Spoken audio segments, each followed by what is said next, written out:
ఏదైనా అనుకుంటే అది ఇంకా చేసి తీరాల్సిందే అప్పటికప్పుడైనా సరే. అలాంటి వాళ్ళలో ఫస్ట్ మా వారుంటారనమాట. తమలపాకు మా ఇంట్లో పెంచుకోవడం ఆయనకి చాలా ఇష్టము. మేము ప్రీవియస్‌గా తెచ్చి నాటినప్పుడు మంచిగా గ్రో అయింది. బట్ మేము అన్‌ఎక్స్‌పెక్టెడ్‌గా ఊరికెళ్ళాము. 20 డేస్ వాటర్ లేక చనిపోయిందనమాట. నెక్స్ట్ మళ్ళీ ఇప్పుడు తెచ్చి ఇప్పుడు మళ్ళీ నాటారనమాట. చూద్దాం అది ఎంత మంచిగా గ్రో అవుతుందో.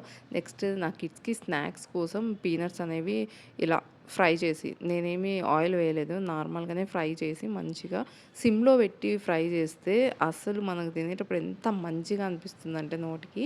అండ్ నేను స్నాక్స్ నార్మల్‌గానే మఖానా ఇవి అండ్ మొలకలు అండ్ గుగ్గుళ్ళు ఇలా ఇలా వాళ్ళకి ప్రోటీన్ రిచ్ ఫుడ్ అనేది ఇవ్వడానికి ట్రై చేస్తాను. అండ్ ప్యాకేజింగ్ ఫుడ్ ఆల్మోస్ట్ తగ్గించడానికే ట్రై చేస్తా అనమాట. ఇంకా పూర్తిగా తగ్గిస్తా అని చెప్పలేను. ఎందుకంటే అసలు కంట్రోల్ చేయలేము వాళ్ళను.